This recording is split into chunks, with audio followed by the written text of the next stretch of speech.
semuanya, perkenalkan nama saya Rina. Saya Wilson. Saya Chering. Saya Kelvin. Saya Joycelyn. Halo semuanya, perkenalkan nama saya Ervinawati. Halo semuanya, saya Mary. Jadi hari ini saya dan beberapa teman saya akan membahas tentang Gereja yang menjadi saksi Kristus atau martiria dan gereja yang membangun persekutuan. Sebelum itu, marilah kita mulai dengan doa pembuka. Yang akan dipimpin oleh teman kita, Ervina. Kepada Ervina dipersilakan. Marilah kita persiapkan hati dan pikiran kita untuk berdoa. Ya Bapa, terima kasih atas kesempatan yang telah Kau berikan kepada kami untuk belajar lebih mengenai-Mu. Dan pada kesempatan ini kami akan belajar serta membahas tentang gereja menjadi saksi Kristus. Kiranya pada pembelajaran ini kami dapat menambah pengetahuan lebih banyak serta wawasan. Dan juga kami dapat menjadi lebih dekat kepadamu. Semuanya kami serahkan ke dalam tangan-Mu hanya di dalam nama Tuhan Yesus Kristus. Amin. Terima kasih kepada Ervina yang sudah memimpin doa. Marilah kita masuk ke topik pembahasan yang pertama. Gereja yang menjadi saksi Kristus atau maitria. Menjadi saksi Kristus berarti menyampaikan atau menunjukkan apa yang dialami dan diketahui tentang Yesus Kristus kepada orang lain.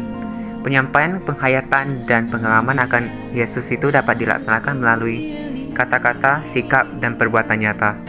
Dalam persejarahan kita sudah melihat banyak sekali umat-umat yang telah bersedia menumpahkan darahnya demi imannya akan Kristus dan ajaran Kristus.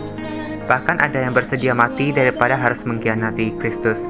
Hal ini telah dibuktikan dengan adanya seorang martir yang mati karena memperjuangkan sebuah keadilan dan kesejahteraan bagi orang-orang yang tertindas. Sebagai orang Kristiani, kita harus berani bersaksi tentang Kristus sebagai Tuhan dan Juru Selamat kita.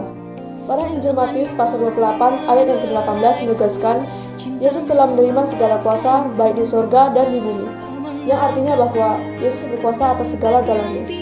Ibaratnya dalam sebuah pengadilan, seorang saksi adalah sebuah sosok yang mampu menceritakan segala kebenaran yang telah dilihat dengan sejujur-jujurnya. Tidak peduli orang lain percaya atau tidak, namun itulah adanya. Ia tidak akan berusaha membela diri atau berdebat hanya untuk meyakinkan orang lain bahwa yang ia katakan adalah sebuah kebenaran.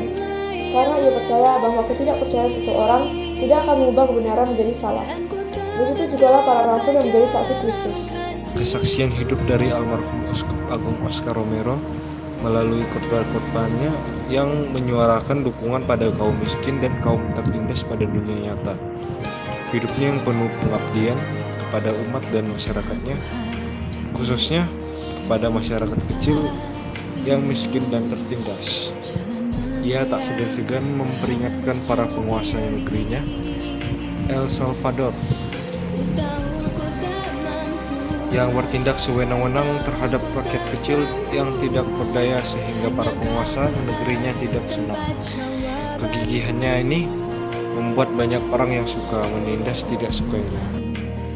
Menjadi saksi Kristus ternyata dapat menuai banyak risiko.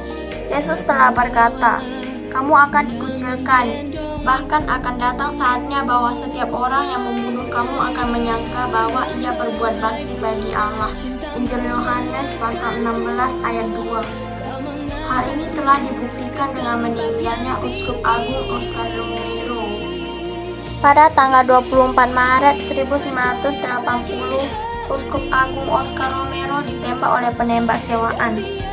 Ia mati saat merayakan Ekaristi dan sedang mengucapkan kata-kata konsekrasi. "Inilah tubuhku yang dikorbankan bagi kamu, dan inilah darahku yang ditumpahkan bagimu." Perjuangan dan kemartiran Uskup Oscar Romero sudah selayaknya menjadi inspirasi bagi umat Katolik dan Kristiani pada umumnya di Indonesia untuk bahu-membahu mewujudkan iman kepada Kristus dalam dunia nyata. Gereja yang membangun persekutuan atau koinonia. Gereja bukan hanya sekedar organisasi, melainkan kumpulan anggota umat Allah yang hidup bersekutu dan bersatu dalam nama Tuhan. Maka dari itu, persekutuan di dalam gereja itu sering juga disebut sebagai koinonia. Koinonia dalam bahasa Yunani artinya adalah kebersamaan. Koinonia adalah persekutuan jemaat di dalam Kristus. Walaupun jumlah mereka banyak, namun mereka semua itu tergabung dalam satu tubuh, yakni tubuh Kristus. Dengan demikian, koinonia dalam Kristiani berarti juga persekutuan jemaat Kristus di dalam persekutuan Roh Kudus. Kuasa nyata Roh Kudus yang menolong, menghibur, menasehati, memimpin, dan juga membaharui, serta mempersatukan warga jemaat. Dalam Injil Efesus pasal 2 ayat 19 berbunyi, "Demikianlah kamu bukan lagi orang-orang asing dan pendatang, melainkan kawan sewarga dari orang-orang kudus dan anggota keluarga Allah." Artinya, bahwa kesatuan dan kebersamaan orang-orang yang percaya dengan Kristus disebut persekutuan. Gambaran tentang persekutuan umat atau komunitas basis model jemaat perdana dapat menjadi cerminan sebagai bentuk pembangunan persekutuan. Ciri-ciri utama cara hidup jemaat perdana itu tampak sangat menonjol dalam 5 hal, yaitu 1. Persaudaraan atau persekutuan, 2. Mendengarkan sabda atau pengajaran, 3. Pelayanan terhadap sesama atau solidaritas, 4. Perayaan iman atau pemecahan roti atau doa, 5. Memberi kesaksian iman tentang Tuhan melalui cara hidup mereka. Karenakan gaya hidup yang menarik, jumlah dari jemaat perdana selalu bertambah. Bentuk wujud sosial dan ekonomi, aksi solidaritas, kepedulian terhadap sesama, serta menolong orang yang sakit merupakan hasil dari iman mereka kepada Tuhan, serta menjadi pewartaan atau peneguh iman pada diri sendiri. Maka komunitas jemaat perdana adalah komunitas iman, komunitas spiritual, komunitas yang digerakkan oleh Roh Kudus.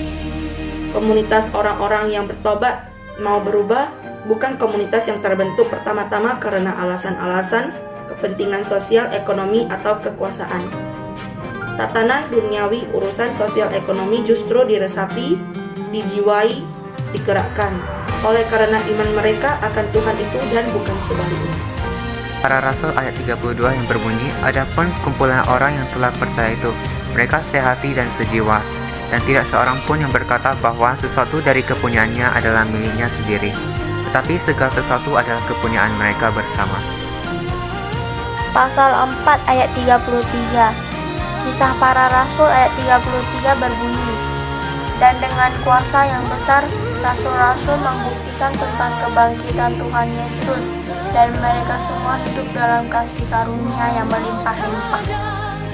Kisah para Rasul ayat 44 yang berbunyi, "Sebab tidak ada seorang pun yang berkekurangan di antara mereka, karena semua orang yang memiliki tanah atau rumah menjual kepunyaannya itu, dan hasil penjualan itu mereka bawa." Pasal 4 ayat 35. Kisah para Rasul ayat 35 yang berbunyi, "Dan mereka letakkan di depan kaki rasul-rasul, lalu dibagi-bagikannya kepada setiap orang sesuai dengan keperluannya." Kisah para Rasul ayat 36 yang berbunyi, "Demikian pula dengan Yusuf yang oleh rasul-rasul disebut Barnabas, artinya anak bantuanan seorang Lewi dari Siprus." Kisah para Rasul ayat 37 yang berbunyi, "Ia menjual ladang miliknya lalu membawa uangnya itu dan meletakkannya di depan kaki rasul-rasul." Keenam ayat tadi bermakna bahwa dengan kondisi nyata gereja pada zaman ini, maka para umat harus bersatu teguh demi melawan tantangan dari berbagai aspek kehidupan masyarakat. Memperjuangkan gereja agar tetap bersatu teguh di antara kondisi dunia yang menjadi tantangan sendiri bagi gereja.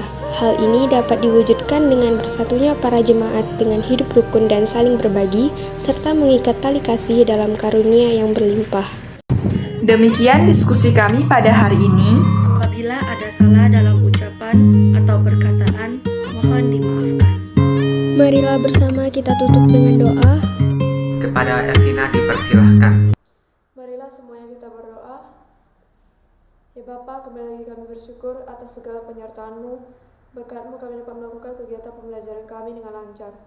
Kiranya apa yang kami pelajari, kami dapat mengerti, dan juga jadikanlah kami saksi-saksi Kristus yang beriman dan juga berani untuk mewartakan kabar baik kepada seluruh dunia.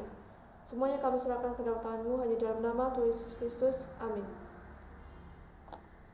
Sekian dari kami.